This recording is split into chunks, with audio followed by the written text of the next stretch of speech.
வணக்கங்க. நான் தான் உங்க தமிழா. அதாவது இந்த ஒரு 3 இன்ச் கேட் வால் இருக்கு பார்த்தீங்களா? இது வந்துட்டு ஃபினோலெக்ஸ் கம்பெனியில இருக்கக்கூடிய ஒன் சைட் கேட் வால்வு.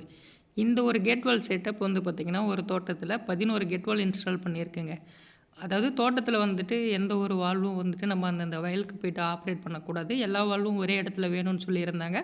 அதேபோல நமக்கு வந்துட்டு இன்ஸ்டால் பண்ணக்கூடிய வால்வும் சரி, அந்த பைப்பும் சரி, ப்ரெஷரும் வந்துட்டு ட்ராப் ஆகக்கூடாது அப்படின்ற மாரி சொல்லியிருந்தாங்க. நம்மளும் பார்த்தீங்கன்னா, எங்களுக்கு ஃபுல்லாவே 3 இன்ச்சு சஜஷன் பண்ணியிருந்தோம். அதேபோல அவிங்களும் வந்துட்டு பார்த்தீங்கன்னா, ஓகே சொல்லியிருந்தாங்க. நம்மளும் வந்து இந்த ஃபீல்டில பார்த்தீங்கன்னா, ட்ரென்ச்லாம் எடுத்து பைப்லாம் போட்டிருந்தாங்க. நெக்ஸ்ட் டே தான் வந்து பார்த்தீங்கன்னா, இந்த கேட் வால் செட்டப்லாம் இன்ஸ்டால் பண்ணுவோம். இந்த ஃபர்ஸ்ட்டு 2 கேட் வால் வந்து பார்த்தீங்க அப்படின்னா, மெயின்ல இன்ஸ்டால் பண்ணக்கூடிய கேட் வால்வு. இது 2மே ஒரு ஒரு மெயின் லைன். அதாவது இவிங்களது வந்துட்டு பார்த்தீங்கன்னா, 2 கிணறு இருக்கு. 2 கிணத்துலேருந்து வரக்கூடிய மெயின் லைனு. இது போக பார்த்தீங்கன்னா, இன்னொரு 9 கேட் வால் பார்த்தீங்கன்னா, சப் லைனுக்கு வச்சிருக்கோங்க. அதாவது சப்லைனுக்கு வந்துட்டு இங்கேருந்தே அந்தந்த வயலுக்கு பார்த்தீங்கன்னா 3 இன்ச்சு பைப்பே போட்டு போயிட்டுருக்குங்க. அதாவது இவங்களோட மோட்ரு வந்து பார்த்தீங்கன்னா அப்கிரேட் பண்ணிட்டாங்க. அதாவது 5 ஹெச்பி மோட்டர்லேருந்து 7 ஹெச்பி மோட்டரா அப்கிரேட் பண்ணிட்டாங்க. அதனால 7 ஹெச்பி மோட்டரில் வந்து நம்ம 2 கேஜி ப்ரெஷரில் 1 ஏக்கருக்கு வந்துட்டு பார்த்தீங்கன்னா, ஒரே டைமில் இரிகேட் பண்ண முடியும்.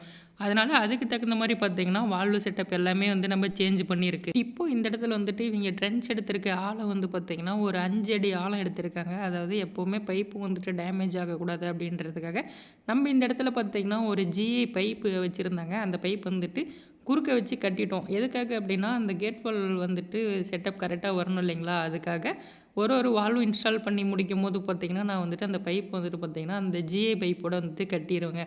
ஏன்னா, நமக்கு வந்துட்டு இந்த வால்வு செட்டப் எல்லாமே இவங்க ஒரு ரூமில் வந்துட்டு கவர் பண்ணுறதுனால, எந்த ஒரு டிஸ்டர்பன்ஸும் இருக்கக்கூடாது இல்லைங்களா? அதுக்காக வந்துட்டு பார்த்தீங்கன்னா, நம்ம ஒரு ஒரு பைப்பும் வந்துட்டு இன்ஸ்டால் பண்ணும்போது கட்டிருவோம்.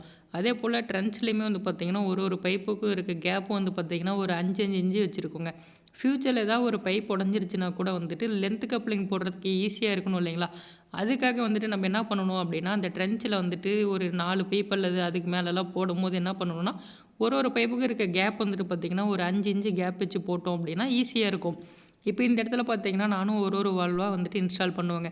இங்கே இருக்கக்கூடிய 2 வால்வுக்கு இருக்க கேப் வந்துட்டு பார்த்தீங்கன்னா, ஒரு 5 இன்ச்சு கேப் வச்சிருக்கோம். எதுக்காகனா, அந்த ஹேண்டில் வந்துட்டு ஆப்ரேட் பண்ணும்போது இன்னொரு ஹேண்டில் கூட வந்துட்டு டச் ஆகாம இருக்கணும் இல்லைங்களா? அதுக்காக.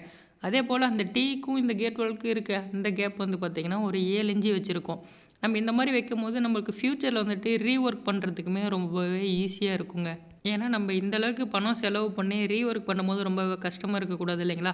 அதனால ஈஸியா இருக்க மாரி தாங்க நம்ம வந்துட்டு ஃப்ரெஷ் ஒர்க் பண்ணும்போது பண்ணணும். இப்போ இங்க வந்துட்டு ஏதோ ஒரு வால்வு டேமேஜ் ஆனா கூட நம்மளால ஈஸியா வந்துட்டு ரீவொர்க் பண்ணிக்க முடியுங்க. ஏன்னா, யூனியன் டைப்புன்றதுனால நம்ம அந்த மெயின் லைன்ல எதுவுமே டச் பண்ண தேவையில்லைங்க. கீழ இருக்க அந்த செட்டப்ல மட்டும் தாங்க நம்ம ஒர்க்கே பண்ண போறோம். இதே சேம் டைப் வால்வு வாங்கணும் அப்படின்னா, நம்ம ஈஸியாவே ரீப்ளேஸ் பண்ணிக்க முடியுங்க. இப்போ இந்த இடத்துல வந்துட்டு நமக்கு எத்தனை டீ ஜாயின் பண்ணுறோமோ, அதுக்கான பைப்பு, அதேபோல் கேட் வால் கூட்டிக்கு இருக்க அந்த பைப்பு, அதாவது 5 இன்ச்சில பார்த்தீங்கன்னா, ஒரு 11 பைப்பும், 7 இன்ச்சில பார்த்தீங்கன்னா, ஒரு 11 பைப்பும் நம்ம ஃபர்ஸ்ட்டே கட் பண்ணி வச்சுக்கணுங்க. அதேபோல் இந்த ரேசர் பைப் இருக்குது பார்த்தீங்களா, அதுவுமே வந்துட்டு பார்த்தீங்கன்னா, அப்பப்போ நாங்க கட் பண்ணி வச்சுக்குவோங்க. ஒரு 4 நாள் வால்வுக்கு பார்த்தீங்கன்னா, கட் பண்ணி வச்சுக்குவோம். அப்பா வந்து என்ன பண்ணுவாருன்னா, கீழ வந்து நமக்கு ரைசர் பைப் வந்துட்டு அந்த லைன் கூட ஜாயின் பண்ணி குடுப்பாரு. நான் வந்துட்டு மேல அந்த கேட் வால்ல ஃபிக்ஸ் பண்ணிட்டு, அந்த டீ கூட வந்துட்டு பார்த்தீங்கன்னா, இந்த கேட் வால் செட்டப் வந்துட்டு ஜாயின் பண்ணிருவேன். அதேபோல இந்த செட்டப்ல வந்துட்டு நம்ம மெயினா என்ன பார்க்கணும் அப்டின்னா, அந்த கேட் வாலோட ஹேண்டில் எல்லாமே ஒரே ஈவனா இருக்கா? அப்டிங்கிறதும் செக் பண்ணிக்கணுங்க. இப்போ வரிசையா கேட் வால் இன்ஸ்டால் பண்ணிட்டு வரும்போது, அந்த ஹைட் வந்துட்டு ஒரே ஈவனா இருக்கா? அப்டிங்கிறதையும் செக் பண்ணிக்கணும். ஏன்னா, நம்ம வந்துட்டு பேஸ்ட் பண்ணும்போது நம்ம பக்கத்துல இருந்து பார்த்தா தெரியாதுங்க. கொஞ்சம் தூரத்துல இருந்து பார்த்தோம் அப்டின்னா, ஏதோ ஒரு பைப் வந்துட்டு இறங்கி இருக்கா, ஏறி இருக்கா அப்டிங்கிறத பார்த்துட்டு கரெக்ட்டா அட்ஜஸ்ட் பண்ணிக்கணுங்க. ஏன்னா, ஏதாவது ஒரு ரீவொர்க் பண்ணும்போது பார்த்தீங்கன்னா, நம்மளால பேஸ்ட் பண்ணும்போது, அந்த டீலயோ அல்லது ஏதாவது ஒரு இடத்துல வந்துட்டு பார்த்தீங்கன்னா, கேப் விழுந்து லீக்கேஜ் வர மாரி ஆயிரும். அந்த மாரி இருக்கக்கூடாது அப்டிங்கிறதுக்காக, மேல இருக்க டீ எல்லாமே ஒரே ஈவனா இருக்கா? அப்டிங்கிறதையும் நம்ப செக் பண்ணிக்கணுங்க.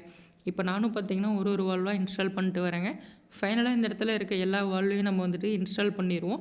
கண்டிப்பா நீங்க இந்த செட்டப்லாம் இன்ஸ்டால் பண்றீங்க, ஒரே இடத்துல நெறைய கேட் வால்லாம் வைக்கிறீங்க அப்டின்னா, கண்டிப்பா ஒரு கவர் பண்ணிட்டீங்கன்னா, உங்களுக்கு வந்துட்டு எப்பவுமே இந்த இடத்துல எந்த ஒரு டேமேஜுமே ஆகாதுங்க. நெக்ஸ்ட் வந்துட்டு நம்ம என்ன பண்ணுவோம் அப்டின்னா, எக்ஸ்ட்ரா ஒரு லைன் எடுத்து விட்டுருவோங்க. அந்த இடத்துல பிளைன் டம்மி போட்டு க்ளோஸ் பண்ணிருவோம். ஃப்யூச்சர்ல ஏதாவது தேவைப்பட்டது அப்டின்னா, அது கூட அடிஷ்னலா ஆட் பண்ணிக்கணும். அதுக்காக வந்து பார்த்தீங்கன்னா, நம்ம எப்பவுமே ஒரு லைன் எடுத்து விட்டுருவோங்க. ஏன்னா, இந்த செட்டப்ல நம்ம வந்துட்டு ஒரு லைன் டம்மியா எடுத்து விடாம விட்டுட்டோம் அப்டின்னா, திரும்ப எடுக்கிறது கொஞ்சம் கஷ்டமா இருக்குங்க. அடுத்து இந்த இடத்துல எல்லா கேட் வால்க்குமே வந்துட்டு நம்ம ஏர் ரிலீசர் இருக்குது பார்த்தீங்களா, அது கண்டிப்பாக வைப்போம். அது பாருங்கள் வீடியோ ஃபுல்லாக பார்த்தீங்கன்னா தெரியும் ஏர் ரிலீசர் எப்படி வைக்கிறோம் அப்படிங்கிறது. ஒன்றும் இல்லைங்க, நம்ம இந்த இடத்துல ஏர் ரிலீசர் வைக்கிறதுக்காக என்ன பண்ணுவோம்னா எல்லாமே யூபிவிசி ஃபிட்டிங்ஸ் இருக்குது பார்த்தீங்களா, அது தாங்க யூஸ் பண்ணுவோம். இப்போ பாருங்கள் அப்பா வந்து ஏர் ரிலீசர் எல்லாமே 3/4 இன்ச் ஏர் ரிலீசர் தாங்க. யூபிவிசி, எல்போ, எஃப்டிஏ, எம்டிஏ எல்லாமே இது தாங்க யூஸ் பண்ணுவோம். பிவிசியை விட யூபிவிசி யூஸ் பண்ணும்போது அதோட லைஃப் வந்துட்டு நல்லாயிருக்கும். அதுக்காக தாங்க. அப்பா இதெல்லாம் போட்டுட்ருக்கும்போது நானும் பார்த்தீங்கன்னா அந்த சேடல் இருக்குது பார்த்தீங்களா, அது எல்லாமே அந்த பைப் கூட கனெக்ட் பண்ணிடுவேன். அதாவது மெயின் லைனில் வந்துட்டு பார்த்தீங்கன்னா நம்ம சேடல் வைக்கலைங்க. அது போக மீதி இருக்க 9 கேட் வாலுக்குமே வந்து பார்த்திங்கன்னா நம்ம வந்துட்டு 3/4 சேடல் போட்டு அதில் வந்துட்டு பார்த்திங்கன்னா அந்த ஏர் ரிலீசர் வைப்போம். இப்போ நான் எல்லாத்துக்குமே சேடல் டைட் பண்ணிட்டேங்க. சேடல் டைட் பண்ணதுக்கப்புறம் நம்ம வந்துட்டு ட்ரில் மிஷினில் பார்த்தீங்கன்னா எல்லாத்துக்குமே ஹோல்ஸ் போட்டுருவோம். ஏன்னா இதில் வந்துட்டு பார்த்திங்கன்னா ட்ரில் மிஷினில் போட்டோம் அப்படின்னா தான் கரெக்டாக இருக்கும். அடுத்து இங்கே இருக்க எல்லா சேடல்லையுமே வந்துட்டு பார்த்திங்கன்னா அந்த எம்டி இருக்குது பார்த்தீங்களா, அது எல்லாருமே வந்துட்டு பார்த்திங்கன்னா கரெக்டாக நூல் சுற்றி தாங்க டைட் பண்ணணும். ஏன்னா அப்போ தான் லீக்கேஜ் வராது. நம்ம வந்துட்டு இப்போ அந்த ஏர் ரிலீசர் செட்டப்லேயே அந்த எஃப்டிஏ கூட வந்துட்டு எல்போ கனெக்ட் பண்ணிட்டு இந்த எம்டிஏவும் கனெக்ட் பண்ணியிருந்தோம் அப்படின்னா நம்ம வந்துட்டு டைட் பண்ணும்போது அந்த ஏர் ரிலீசர் வந்துட்டு ஸ்ட்ரெயிட்டாக வராதுங்க. இந்த டைப் ஏர் ரிலீசர் எல்லாமே வந்து நம்ம வெர்டிக்கலாக இருக்க மாதிரி தாங்க வைக்கணும். ஹரிசாண்டலாக வச்சோம் அப்படின்னா அந்த ஏர் ரிலீசருக்குள்ளே இருக்க பால் வந்துட்டு கரெக்டாக ஃபங்க்ஷன் ஆகாமல் வாட்டர் லீக்கேஜ் வந்துட்டு வந்துட்டுருக்கும். இப்போ நான் எல்லா எம்டிஏவும் டைட் பண்ணி முடிச்சதுக்கப்புறம் பார்த்தீங்கன்னா அப்படியே அந்த செட்டப் இருக்குது இல்லையா, ஏர் ரிலீசர் செட்டப்பு, அதை அப்படியே வரிசையாக இந்த இடத்துல பேஸ்ட் பண்ணிட்டே வந்துடுவோங்க. இந்த ஃபீல்டில் மட்டும் மொத்தம் நம்ம வந்து ஒரு 185 3 இன்ச்சு பைப் வந்துட்டு பார்த்திங்கன்னா இன்ஸ்டால் பண்ணி கொடுத்துருக்கோங்க. ஏன்னா எல்லாமே 3 இன்ச்சிலே போகுங்க. போயிட்டு அங்கே வந்துட்டு பார்த்திங்கன்னா 1 ஏக்கருக்கு வந்துட்டு பார்த்திங்கன்னா செப்பரேட்டாக 2 கேட் வால் இருக்கும். அந்த கேட் வால் ஸ்டாண்ட் பையோ ஓப்பன்லேயே வச்சுக்கிட்டு நம்ம வந்துட்டு ஃபங்க்ஷன் பண்ணிக்கிறதுங்க. ஒரு காலத்தில் வந்துட்டு நீர் பற்றாக்குறை இருக்கிறப்போ பார்த்திங்கன்னா அவங்க ஒரு கேட் வால்வாக இரிகேட் பண்ணிக்குவாங்க. மீதி இருக்க வாட்டர் வந்துட்டு பார்த்திங்கன்னா பைபாஸ் மூலிமா திரும்ப கிணத்துலே விட்டுருவாங்க. அந்த மாதிரி எல்லாமே ஃப்யூச்சருக்காகவுமே பார்த்திங்கன்னா நம்ம டிசைன் பண்ணி இந்த இடத்துல வச்சுருக்கோங்க. வீடியோ பார்த்துட்டு இருக்க உங்களுக்கும் வந்துட்டு பார்த்திங்கன்னா இந்த ஃபினோலெக்ஸ் 3 இன்ச்சு கேட் வால் தேவைப்பட்டது அப்படின்னா நம்மளை கான்டாக்ட் பண்ணுங்கள். அதே போல் உங்களோட ஃபீல்டுலேயும் எல்லா கேட் வால் செட்டப்பும் ஒரே இடத்துல வேணும் அப்படின்னாலும் கீழே கமெண்டில் சொல்லுங்கள். உங்களோட லொக்கேஷன் வந்து நாங்களும் இன்ஸ்டால் பண்ணி கொடுக்குறோம். ஃபைனலாக எல்லா கேட் வாலும் இன்ஸ்டால் பண்ணியாச்சுங்க. அந்த இடத்துல எக்ஸ்ட்ரா லைனுமே எடுத்து விட்டாச்சு. ஃபைனல் செட்டப் பார்த்திங்கன்னா இது தாங்க. இப்போ ஃபஸ்ட்டு 2 வால் வந்து பார்த்திங்கன்னா மெயின் லைனு. இந்த இடத்துல ஒரு 2 இன்ச்சு வால் வச்சுருக்கோம். அது வந்து பார்த்திங்கன்னா இங்கேருந்து அவங்களோட வீட்டு டேங்க்குக்கு போகிறதுக்காக பார்த்திங்கன்னா ஒரு லைன் எடுத்து கொடுத்துருக்குங்க. இந்த 2 இன்ச்சு இந்த செட்டப் எல்லாமே கம்ப்ளீட்டாக முடிச்சுட்டு நம்மளும் ஏர் ரிலீசர் எல்லாமே போட்டு ப்ராப்பராக ஒர்க்கும் முடிச்சாச்சுங்க. வீடியோ பிடிச்சிருந்தால் லைக் பண்ணுங்கள், சப்ஸ்கிரைப் பண்ணி சப்போர்ட் பண்ணுங்கள். நெக்ஸ்ட் வீடியோவில் இன்னொரு சூப்பர் ஐடியாவோட சந்திப்போம். இதுதான் உங்கள் தமிழா.